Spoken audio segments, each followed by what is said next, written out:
Ribuan orang Israel penuhi jalanan serukan penggulingan Benjamin Netanyahu.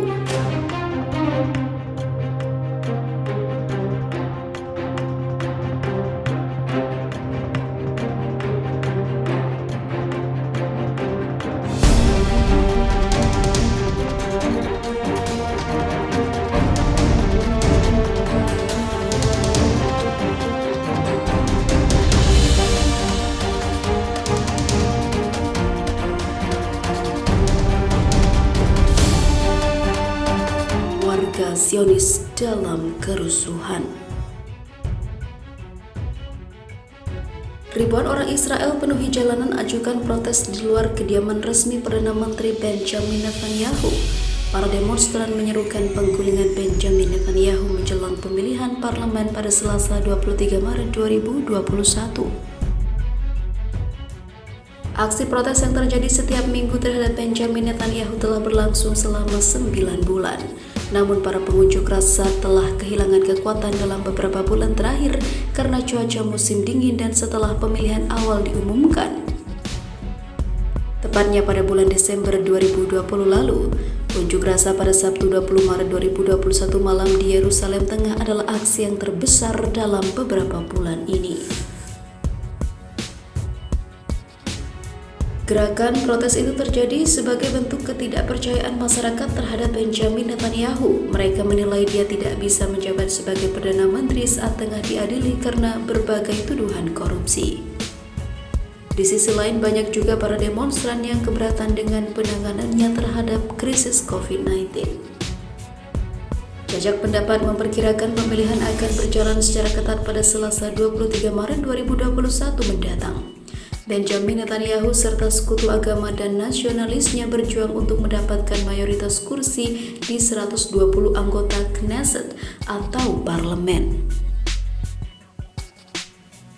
Dikabarkan The Guardian, Benjamin Netanyahu mengandalkan kampanye vaksinasi yang sangat sukses untuk mendorongnya menuju kemenangan dalam pemilihan. Sekitar 3/4 populasi orang dewasa di negara itu telah divaksinasi dalam waktu kurang dari 3 bulan dan ekonomi telah dibuka kembali dalam beberapa pekan terakhir. Tetapi lebih dari 6.000 orang Israel telah meninggal karena COVID-19. Ekonomi telah terpukul oleh penguncian berulang kali dan pengangguran berada dalam angka 2 digit. Banyak pengunjuk rasa kehilangan pekerjaan atau melihat bisnis mereka menderita karena penguncian berulang kali. Ada di tangan kami tulisan yang berada di bendera Israel yang cukup besar. Kami menyelamatkan negara, kami memerangi korupsi, kami adalah harapan, kata spanduk lainnya. Kata pengunjuk rasa menginginkan Benjamin Netanyahu turun dari jabatannya menghadapi sidang kasus yang menjeratnya.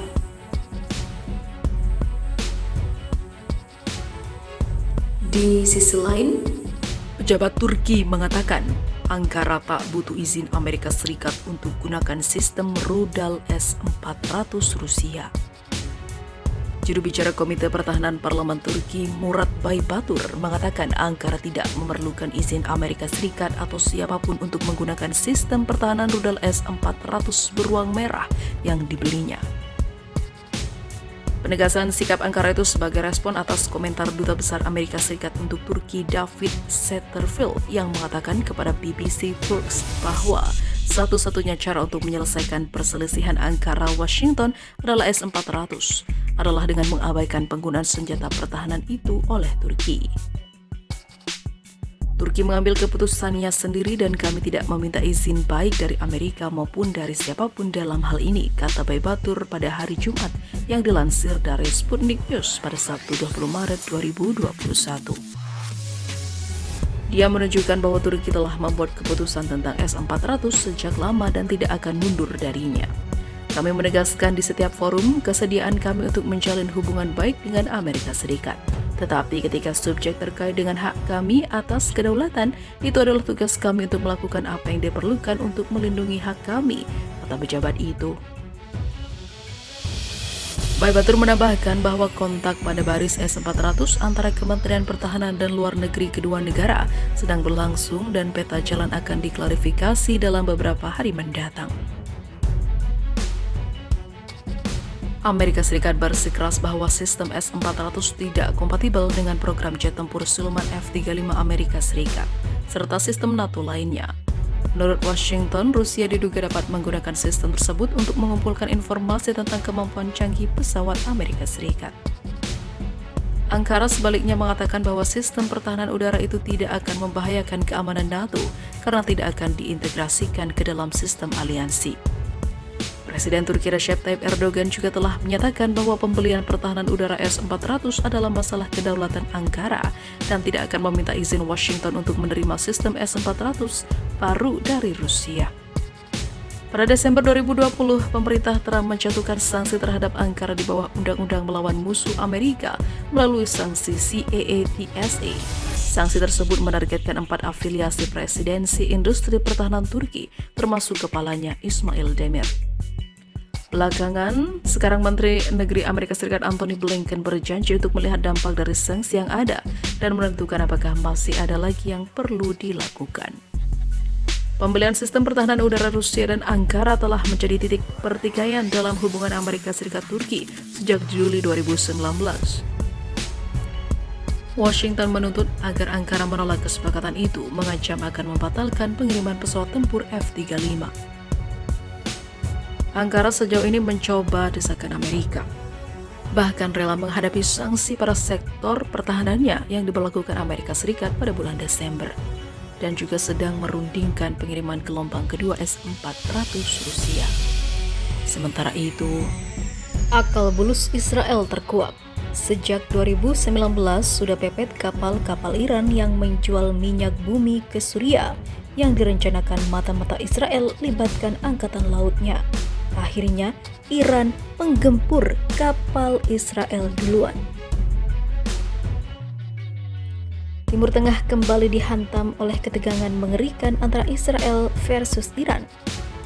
Melansir Wall Street Journal, Israel telah menarget setidaknya 12 kapal yang berlayar menuju Suriah.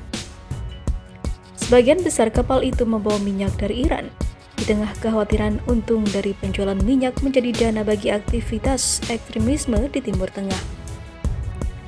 Rupanya, sejak akhir tahun 2019, Israel telah gunakan senjata-senjata yang berat termasuk ranjau air untuk menyerang kapal Iran atau kapal yang membawa kargo Iran.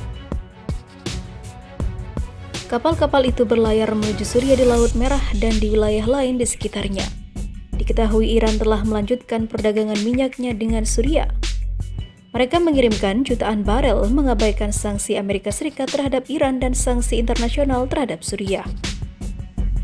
Beberapa serangan di laut itu juga menarget upaya Iran memindahkan kargo lain termasuk senjata melewati wilayah itu, menurut pejabat Amerika Serikat.